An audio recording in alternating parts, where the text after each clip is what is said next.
So then the landlord tells me, this is for office parking only. That's why, even though it's not clearly marked, I had your car towed. I mean, can you believe this guy? That's cold, man. I know. I just want to set the entire front office on fire. Whoa. You may want to watch what you're saying. You never know who could be listening in. What do you mean? Just you and me talking here? I'm just venting to a buddy, right? I mean, who else could be listening in? He means me, Russell. Who is that? Who are you? My name's not important. What is important is who I work for. I represent the National Security Agency, and threatening to set a building on fire is something we tend to notice and frown upon. But how can you... I mean, I'm not really going to set a building on fire. What gives you the right to... Mr. Ambiguous NSA agent, would you mind if I... Please do. I'll be right over here listening in if you need me. Thanks. What are you thinking? I told you to be careful what you say. But why was that agent allowed to listen in on our conversation? It's a little thing called the Patriot Act. You should check it out. It's a compelling read. That's true. Sorry, pretend I'm not here. So what started this Patriot Act? The tragic events on September 11, 2001 led to the Patriot Act. When terrorists attacked the United States that day, the country was scared, angry, and confused. American citizens asked, how could something like this happen?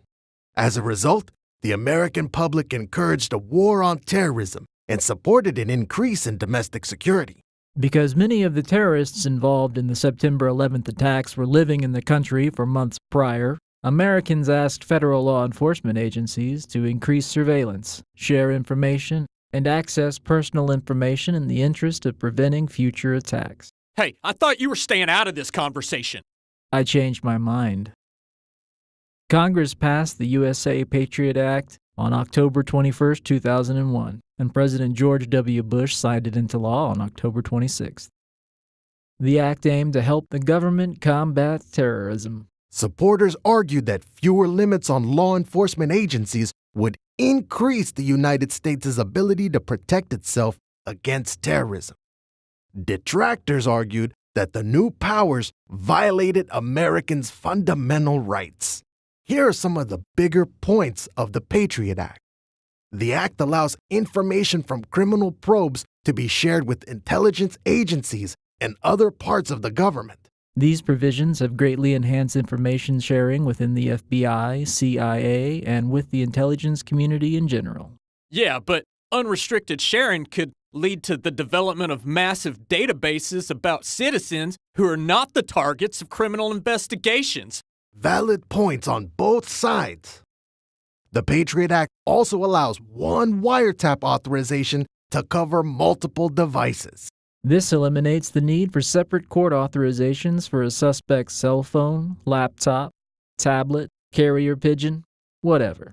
Roving wiretaps are necessary to deal with technologically sophisticated terrorists. Well, that's just your opinion, man. The language in the act that allows that type of surveillance could also lead to privacy violations of anyone who comes into random, casual, innocent contact with a possible suspect. Again, both strong arguments. The Patriot Act supports sneak and peek search warrants, which grant authorities the ability to search a home or business without immediately notifying the target of a probe. This provision allows agents such as myself to search the home or business of any type of criminal without providing advance notice that might jeopardize the investigation. So, who makes sure agents such as yourself will only use this provision on serious terrorist threats? You could also use it to investigate minor crimes. I doubt that's what the Patriot Act was created for. Well, Russ, you aren't gonna like this next part either. The Patriot Act allows easier access to business records in foreign intelligence investigations. Oh, come on. Unfortunately, in this day and age of technology-savvy terror threats, the only way the U.S. can adequately protect its citizens is to eliminate some of the rights to privacy we have come to enjoy. There's a line between how much privacy a person is willing to give and how much protection a person desires. And that line is different for each citizen. And though the Patriot Act might take some privacy away from people, it does so with the purpose of protecting the common good. Fine, I get it. But I was just exaggerating about starting a fire.